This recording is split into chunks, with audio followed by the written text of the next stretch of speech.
Bonjour à tous, Anguy et Tori et bienvenue dans votre podcast Le Quart d'heure Bidartar, le podcast de l'Office de tourisme de Bidart où nous recevons chaque semaine un invité qui nous parle de ce qu'il fait à Bidart, pour Bidart, en nous livrant ses bons plans et ses plus belles anecdotes. Et aujourd'hui on reçoit nos deux invités, Nicole et Marion de la confrérie du Chipiron. Bonjour à toutes les deux, comment ça va ? Nous allons très bien, nous sommes ravis d'être ici dans ce bureau pour causer un peu après ces mois d'enfermement. Alors on est très content de vous recevoir sur le podcast et aujourd'hui on risque d'avoir l'eau à la bouche puisqu'on va parler des produits d'ici et notamment des produits de la mer. Alors je viens de l'évoquer, vous faites partie de la confrérie du Chipiron, à Bidart évidemment. Alors expliquez-nous déjà ce qu'est une confrérie et quel est son rôle. Alors une confrérie, c'est une organisation qui date du Moyen-Âge et que l'on peut assimiler à un syndicat. Chaque confrérie représente un métier. Autrefois, ces confréries se déplaçaient de foire en foire pour représenter par exemple les charcutiers ou les planteurs de vignes, les marchands de vin, pour faire en quelque sorte de la publicité. Donc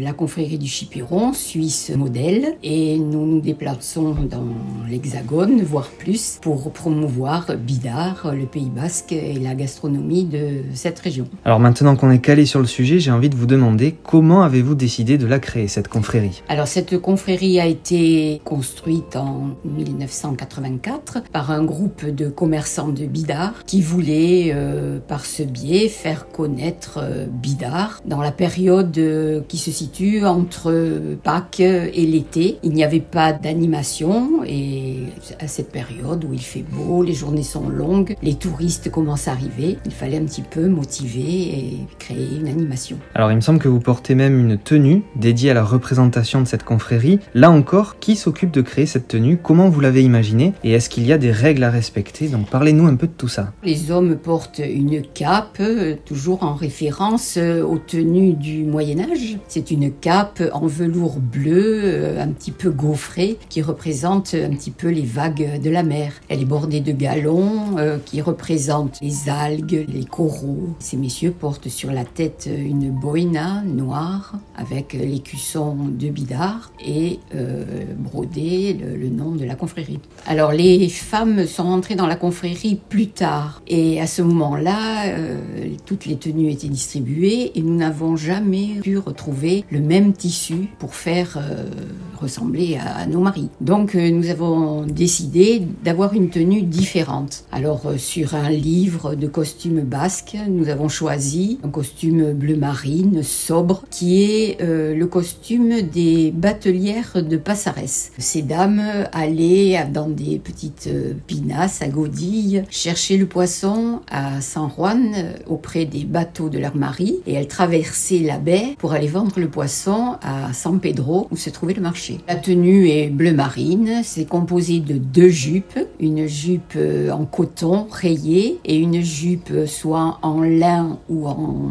laine suivant la saison bleu marine. Cette jupe peut servir quand il fait froid de cape ou d'imperméable en la mettant sur la tête. Oui, donc c'est très bien pensé. Voilà, tous les costumes d'autrefois sont très très bien pensés. Il y a une veste avec des manches longues et nous avons un chapeau de paille pour l'été et un mouchoir, un motio sur la tête de couleur pour l'hiver puisque autrefois les femmes avaient toujours la tête couverte. Alors cette confrérie, elle est très active, on le sait puisqu'on se croise régulièrement. Vous êtes d'ailleurs une petite vingtaine à la faire vivre et justement c'est le prochain chapitre de notre échange, si je peux le dire ainsi, puisque vous organisez différents événements au cours de l'année avec notamment le chapitre de la confrérie du Chipiron. Alors racontez-nous ce que c'est, à quoi ça correspond puisqu'il me semble même que vous voyagez à l'étranger pour représenter cette belle confrérie. Alors notre confrérie a toujours lieu le week-end qui suit l'Ascension, ce qui permet aux gens de toute la France de nous rejoindre et de pouvoir, pendant ces 2-3 jours, profiter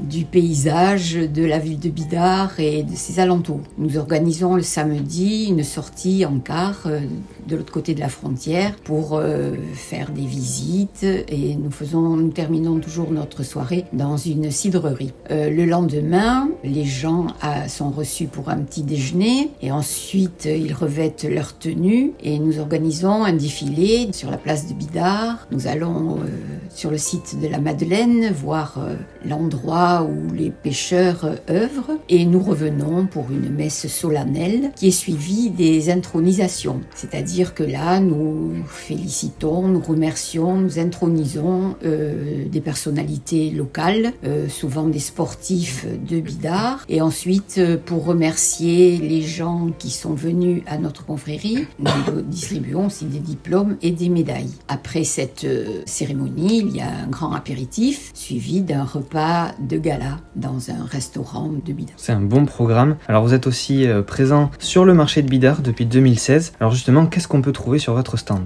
On trouve essentiellement des conserves. Alors, on ne peut pas cuisiner pour plusieurs raisons. La première, c'est que c'est réservé quand même aux professionnels et en même temps pour ne pas non plus faire concurrence aux autres commerçants. Puis c'est aussi assez compliqué. Nous sommes une association, nous sommes tous bénévoles et pas professionnels. Donc la cuisson des chipirons, on les fait à la plancha lors des petits événements qu'il y a à Bidart, comme le forum des associations ou comme le carnaval ou les fêtes d'automne quand elles ont lieu. Mais sur le marché, c'est compliqué. Donc notre confrère, maître de bouche, récemment intronisé, Philippe Labarthe, il nous fabrique des conserves de chipirons, donc chipirons à l'encre et chipirons à la lusienne, et aussi des petites rillettes dites de l'océan, où il y a des rillettes de saumon, rillettes de maquereau, rillettes de thon, et que l'on vend, donc fabrication artisanale, fabriquée au laboratoire à Bidart, et que l'on vend sur le marché. Donc on n'a pas trop de produits dérivés alimentaires, et c'est pour ça qu'on s'est un petit peu spécialisé au fur et à mesure des années dans des produits dérivés. Donc on a commencé par des t-shirts avec le logo du chipiron, des t-shirts blancs, des petits mugs chipiron, des sets de table où les photos ont été faites par notre ami photographe Laurence Poulawek qui nous a gracieusement offert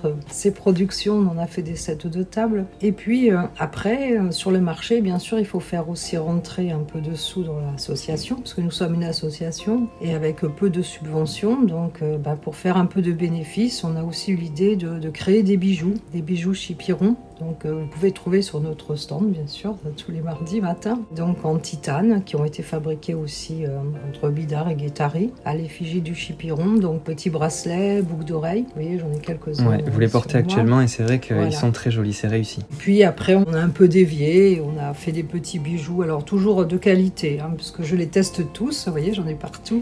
En acier, en argent, on a toujours sur le thème de la mer, donc bagues sirènes, des bagues vagues. Et puis après, on s'est mis plutôt dans les pierres aussi, parce que les pierres, c'est aussi la nature. Donc c'est une confrérie de nature, donc pierres véritables. Des bijoux de qualité qu'on vend beaucoup moins cher, bien sûr, puisque nous ne sommes pas des vrais commerçants. Et tous les bénéfices, bien sûr, vont dans l'association, ce qui nous permet de financer aussi les costumes que l'on essaye de mettre régulièrement quand on va dans les autres confréries pour qu'on ait un signe distinctif. Et puis ça nous permet aussi de financer différents achats, comme par exemple, pourquoi ne pas acheter une plancha qui sera à la confrérie. Actuellement, quand à chaque fois qu'il y a un événement, on l'emprunte à d'autres associations. Donc on se promène toujours avec une plancha, avec une remorque, ce qui n'est pas toujours évident. Donc voilà, ça nous sert à ça. Et puis il y a aussi à communiquer. À chaque fois, on fait une communication sur la page Facebook des chipirons et aussi le site internet. Donc ça nous permet d'avoir une grande visibilité parce qu'avant, on n'était pas très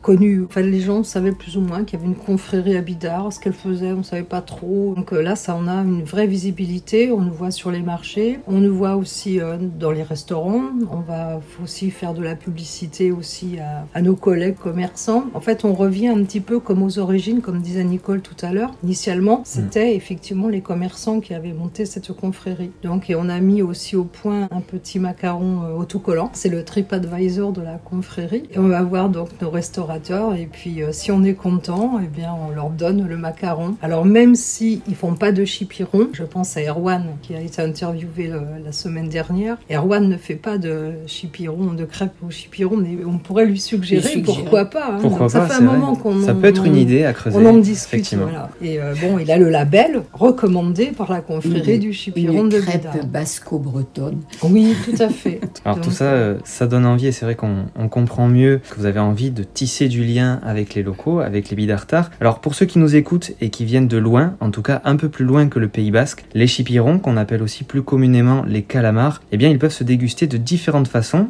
et c'est le moment où vous allez nous mettre l'eau à la bouche en nous présentant ces différentes recettes, mais dans tous les cas, on se régalera quand même. Alors, on connaît bien sûr le chipiron à la plancha, qui est communément fait sur les places et qui est de cuisson facile. Mais il y a des tas de recettes de cuisine à la tomate, à la pipérade, à l'encre, à l'oignon. Enfin, nous avons au cours de nos échanges de confréries reçu des Brésiliens qui nous ont fait goûter des chipirons farcis.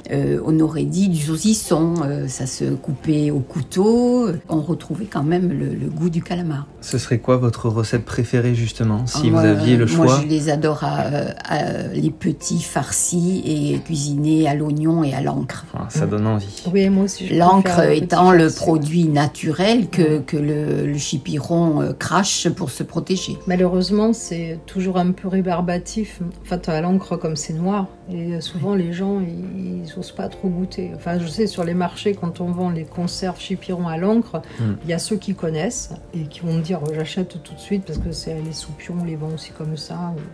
J'achète tout de suite. Et puis, les femmes font « Ah, non, je goûterai jamais ça. Mais c'est parce que c'est aussi un peu... c'est noir. Voilà, c'est le visuel qui appelle pas forcément à la consommation, mais c'est très bon. Mais pour les recettes, alors on en a plein. J'en ai mis quelques-unes sur le site internet.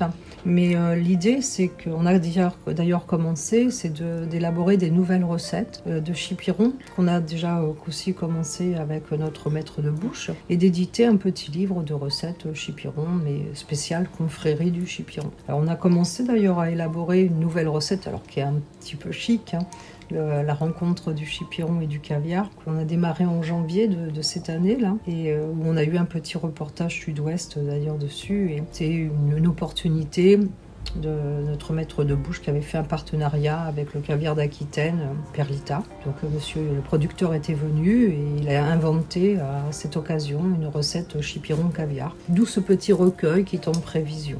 En tout cas, la recette chipiron caviar, ça donne envie de la découvrir. On a hâte de pouvoir la déguster prochainement quand ce sera vraiment officiel. Alors on vient de parler cuisine et c'est vrai que ça donne envie. Mais avant ça, le chipiron, il faut bien évidemment le pêcher. Alors comment ça se passe, la pêche au chipiron? Est-ce que c'est accessible à tous ou justement est-ce qu'il y a une technique bien spéciale pour espérer en attraper? Oui, il faut une technique particulière puisque le chipiron est pêché avec un petit outil qui s'appelle une turlute. C'est un petit tapas lesté en plomb. Dans le bas, il y a une couronne d'hameçon. Cet tapas est au bout d'une ligne que l'on plonge et que l'on relève et que l'on replonge pour donner envie au chipiron de s'y accrocher. Le bateau est à l'étal et c'est quand même assez difficile de contrôler le geste du plongeon et le tangage du bateau. Il faut vraiment être bien aguerri pour cette pêche. Alors concernant cette pêche au chipiron, est-ce qu'il y a une période justement pour espérer en attraper? Est-ce que c'est plutôt le matin, le soir, à la tombée de la nuit? Comment ça se passe? J'ai eu pêché le chipiron avec mon père le soir, là, au coucher du soleil. Là, le poisson remonte. Chacun a son truc, sa façon, l'endroit. On va pas tout révéler. Ce sont des secrets, voilà. C'est quand même une pêche très artisanale. Alors la tradition veut qu'on termine toujours avec une petite anecdote où nos invités nous livrent un moment ou un souvenir marquant. De votre côté, ce serait quoi? Je vais vous dire que la confrérie du chipiron avait été créée par des hommes et dans cette confrérie, il n'y avait que des hommes sur le modèle des confréries espagnoles où les hommes se réunissent, font la cuisine, mangent, mais les femmes sont exclues. Et puis dans le fond, on a dit mais mince, pourquoi pas nous? Oui, après tout. Bon, ça a été acté. Maintenant, depuis 2019, le grand maître de la confrérie est une femme. Ah mais ça, c'est une très bonne nouvelle. Et vous l'avez devant nous. Et on l'a devant nous en plus sans le savoir. Mais quel honneur. Il y a eu aussi une grosse évolution au niveau communication, puisque avant on était un peu connu au niveau local, donc maintenant au niveau local on est bien reconnu, et maintenant ça passe aussi au niveau national, grâce aussi aux réseaux sociaux, puisque nous avons été sollicités plusieurs fois par les chaînes télé, comme TF1 ou France 3, et puis d'autres aussi, pour faire des reportages justement sur la confrérie, ou sur le chipiron, ou sur la pêche au chipiron. Nicole, Marion, merci beaucoup pour cet échange délicieux. C'est délicieux pour nous aussi, ça fait plaisir nous de avons passé un agréable moment. Très agréable moment. Eh bien, c'est très gentil. En tout cas, on est très content de vous avoir reçu dans le quart d'heure Bidartar et on espère que les gens de passage à Bidart viendront vous rencontrer, que ce soit sur le marché ou au cours de vos différents événements. Une chose est sûre, c'est que vous nous avez donné envie de passer à table et justement, je crois que c'est ce qu'on va faire puisqu'il est bientôt l'heure. De notre côté, on se retrouve la semaine prochaine pour un nouvel épisode de votre podcast et on vous remercie de nouveau pour votre fidélité. On est vraiment ravis de voir tout l'engouement qu'il y a autour de ce podcast. Ça fait bien plaisir. Prenez soin de vous. Issa Nuncha.